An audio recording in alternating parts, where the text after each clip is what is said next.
When we look at relation, that's a word that we use very often, relation. But what is actually, how do you know that we are related right now?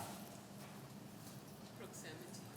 If you, and you don't need to answer immediately, if you look, what in your current experience tells you that we are related? And what is that relation? If you just look at now, not what we know about relating, just right now.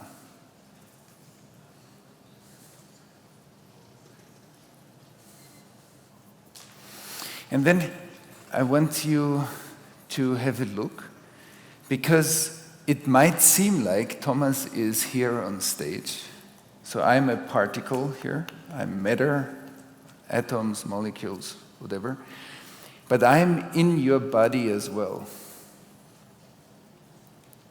So when you look, I am happening in you. I'm happening in your perception, I'm coated in how you see me, how you hear me, and most probably all the history that led up to this moment displays Thomas. So Thomas is a particle here, a body, a human being, but Thomas is a perception in everybody in the room. And I find it pretty interesting when I allow myself to really feel what that means. That everybody I meet, everybody I listen to, is already happening in my body. The group that I see now sitting here is happening in my body, which means I affect you right now very directly, and you affect me very directly. And I want us to pay for a moment attention to what it means that Thomas, like there are hundreds of Thomases now, and we don't know if they look alike, and we don't know if the Thomas that is in you looks like the Thomas here on stage, but it actually doesn't matter.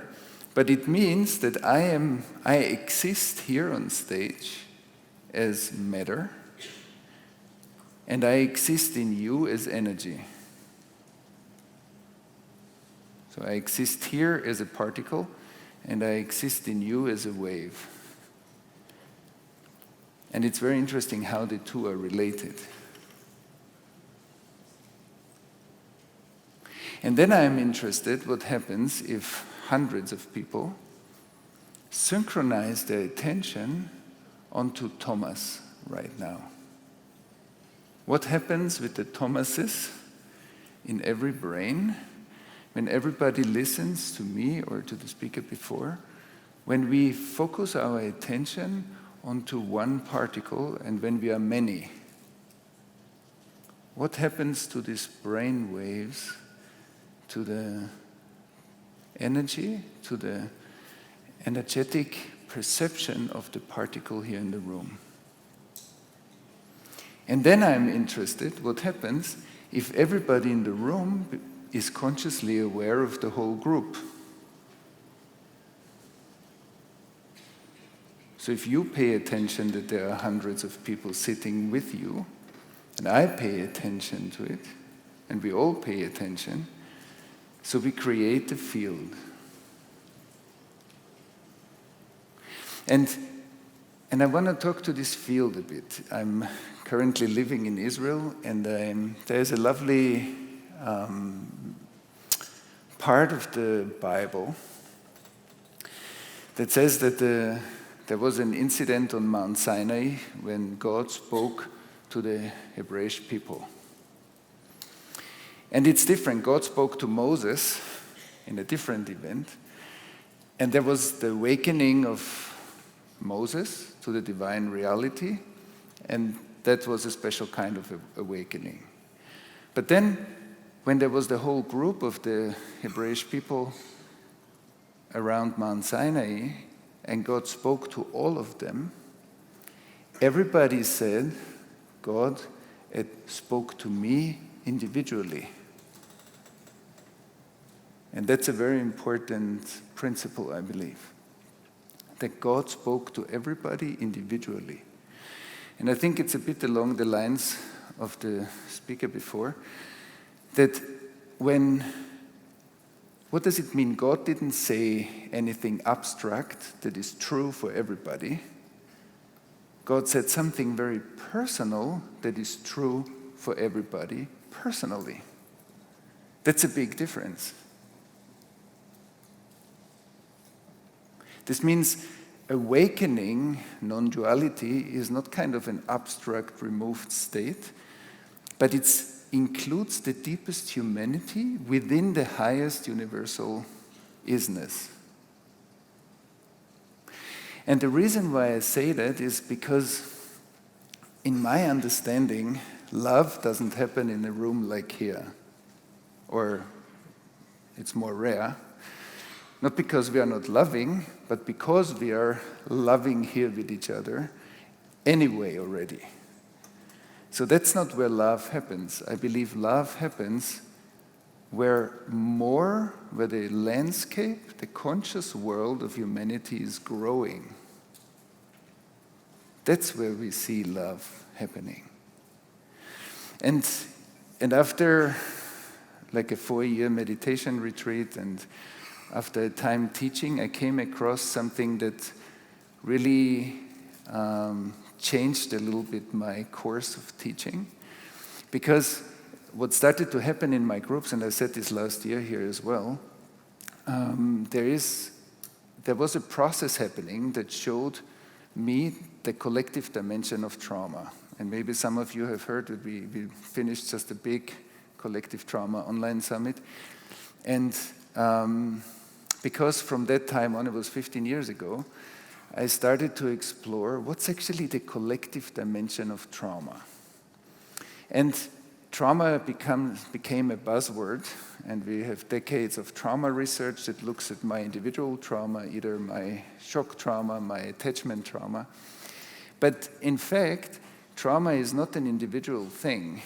Trauma is embedded in a much larger field that is thousands of years old. And I want you, just for a moment, to look at something else with me that I think is important. Because we think sometimes that my body is maybe 30, 40, 50, 60 or more years old, when in fact, I think our body is hundreds of thousands of years old. My nervous system is not just my age. My nervous system has a long history of growing to what it is today. I am just a sculpture in my nervous system. And life, the will to live, also didn't start with me. The sperm and the egg that came together to create my conception, they wanted something.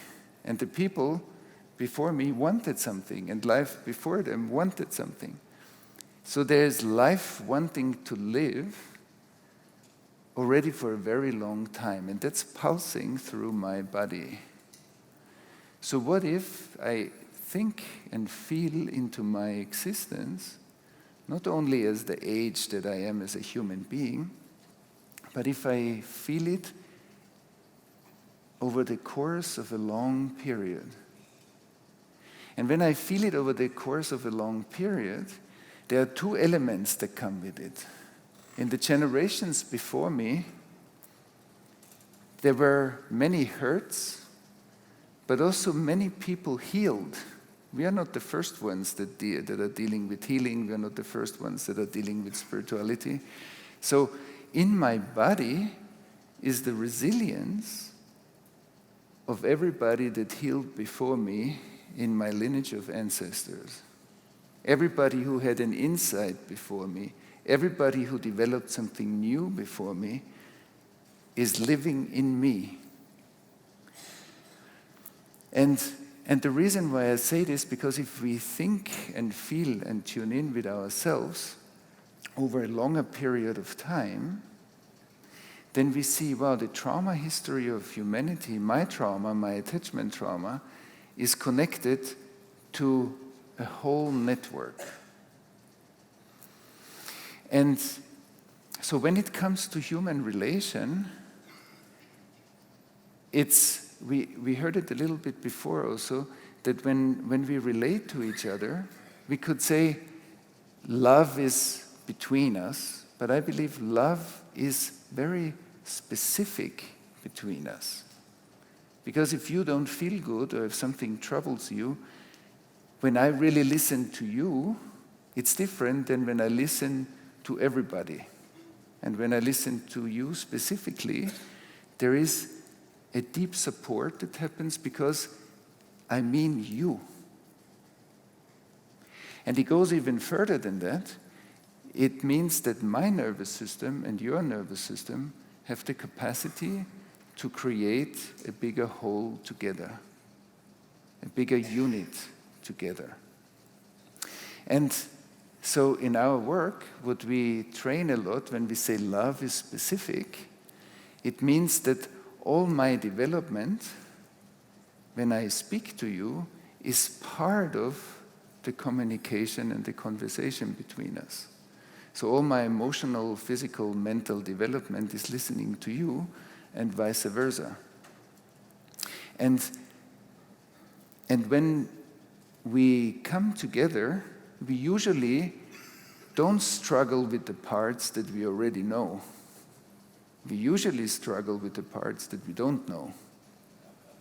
Because trauma is not that I know what my trauma is. Maybe I know what my history is, but I don't know where my trauma sits, and I don't know how it operates. I just see its effects. And when we did a lot of work also between the German and the Jewish, that's where my work started, and then we brought it to the States, and then we brought it to Asia and to Latin America. So when we started to do this work, we suddenly saw, wow, there's a dimension between us that is so fundamental to our existence that we cannot see it. Which means, imagine you grow up in an apartment, and that apartment is the only place that you've ever seen. And then you get a visitor, and the visitor asks you, so how does the house look like that your apartment is in?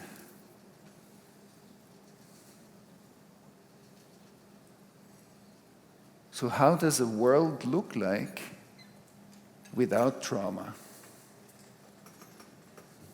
Nobody knows. And what I want to say is that because all of us have been born into a pre-traumatized world, it's very important to see that we assume that certain structures in our society, certain language patterns, certain behaviors, certain ways of interacting, certain ways of othering, certain ways of creating community are not the way life is. They are the way how hurt life is. And I think one element of well-being is that a person's inner life and a person's outer life are synchronized. One deep factor of happiness is when my inner potential and my outer life look alike. And one element of suffering is if they are very separate. If I feel I have a lot of potential inside, but it's very hard for me to manifest this around me as my life, that's suffering. Because the split between inside and outside is the degree of suffering in my life. And that's also a trauma symptom. So when somebody knows that I'm hurt, then I can go to a doctor and can ask you for help to take care of this wound. If I don't take care of this wound, I will suffer inflammations and all kinds of other side effects. So when our culture is hurt, and we treat it as if it's normal, that that's how we are as human beings, without knowing that it's a hurt culture, we will keep on doing things that will create infections, inflammations, and other things. And so when we look at the synchronization between inside and outside, where I'm traumatized, I cannot see you, I cannot feel you, and you exist outside. The most fundamental trauma symptom is separation. So even if I relate to you, that's why I asked you at the beginning, how do you know we are related? Because relation always happens in presence. Relation is only that which is happening right now between us. Relation is how I appear in you and you appear in me. And our brain has the capacity to modulate or overshadow my inner experience, so how I feel as Thomas, and then your experience, how you feel to me. But if I'm traumatized, that bridge is deeply hurt.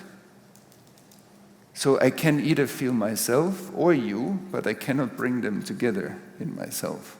That's the basis of relation. Every relation starts with that function, that I can feel the world while I feel myself. In our summit, one of our speakers said, an attachment specialist, said the most fundamental function of relation is that I feel you feeling me. I feel you feeling me.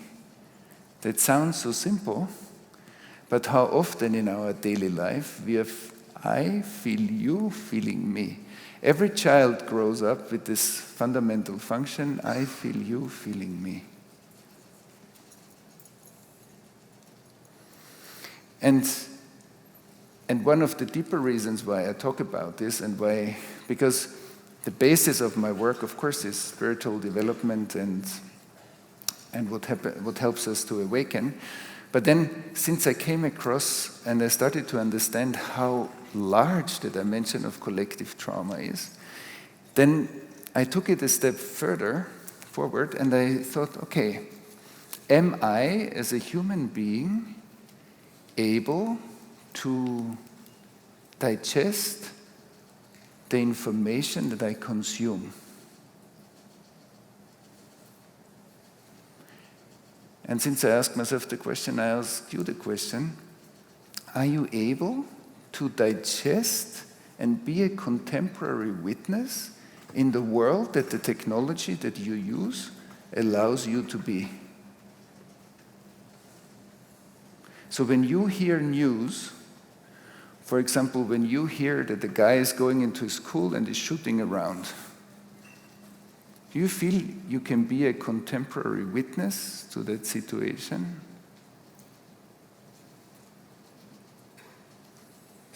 And a contemporary witness means not only that I understand that that happens, it means that I am able to physically, emotionally, and mentally digest what that means. And I believe, if we are really honest, it's very hard in the technological age, with our mobile phones, with our computers, with the speed of information, to really be a contemporary witness. Because I believe, ultimately, if we cannot feel what that, for example, that school example or any other example that happens in our backyard or on the other side of the world means, we are actually not witnessing that situation. And we have seen in the past, the Holocaust is an example of many people not being contemporary witnesses to what was happening in society.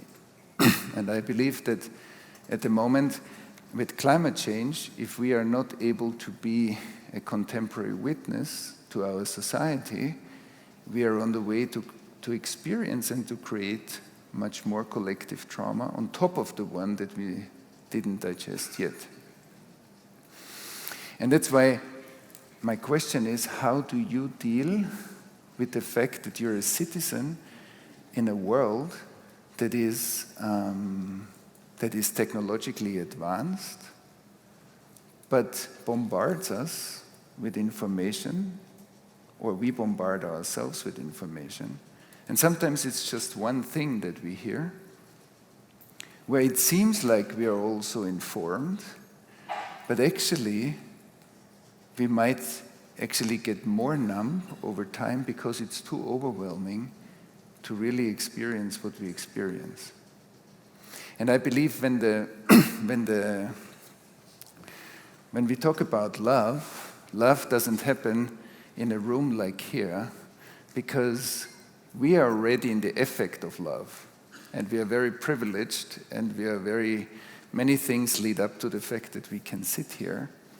But love happens where I become aware how much of the world cannot take place in me. And we are not talking about non-duality, we are not talking about high spiritual awakening if I cannot listen to bad news. So love is where the conscious world of humanity makes a step to expand the territory into the world that is still excluded. I think these are the acts of our love today. Not where we feel good with each other and where we anyway understand each other. Their love happened already. That's already the effect of love. Love is where the world's growing, where we meet challenging situations, where we are more responsible, and responsible means citizens with the ability to respond. And I can only respond to you when I felt you. Otherwise, I react. And we see at the moment that the crisis around climate creates more and more panic, and maybe it will even reduce our capacity to respond. And that's why I want to leave that question with you for today, even if what I'm talking about doesn't seem elevating.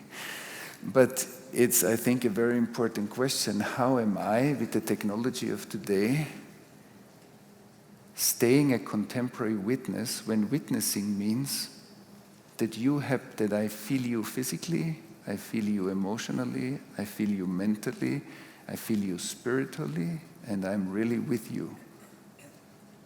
And what does this mean about actions in society where actually the interior of our society cannot host the exterior of our society? So there's a split.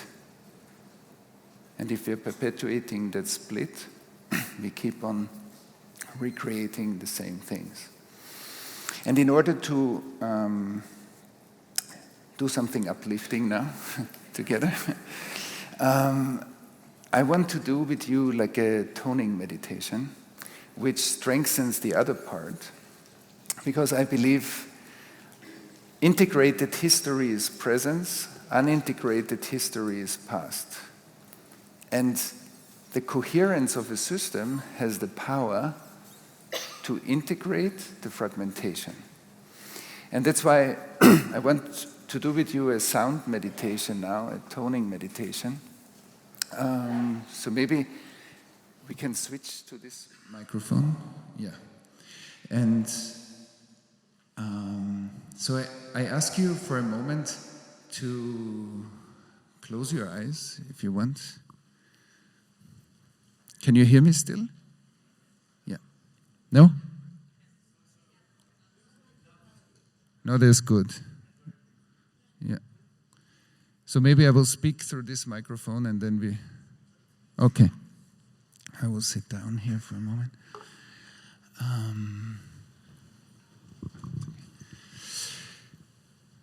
So I will invite you to just close your eyes for a moment. And maybe let's take a few moments just to kind of feel what I spoke about before. So how do I deal with the fact that I live in a world where in some ways I can be in peace and in love and in compassion, and in some other ways my love and my compassion and my inner peace are being heavily challenged. And maybe I can deal with a certain part of our world only when I numb myself, when I turn off that information, when I kind of isolate myself. And that we are living in a time where that's, I believe, a contemporary challenge.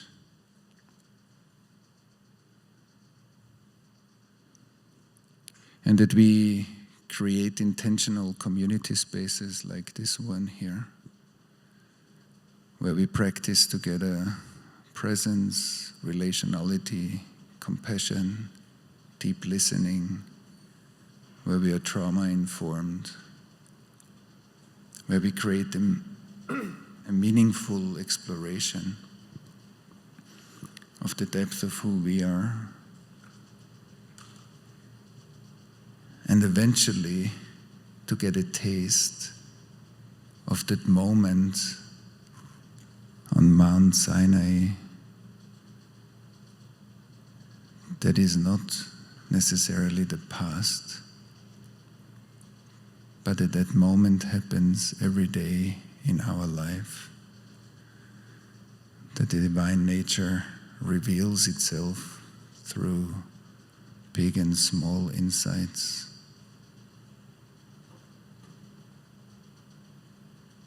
meaningful relational moments, through healing, through care, through compassion, love, meaningful education, parenting.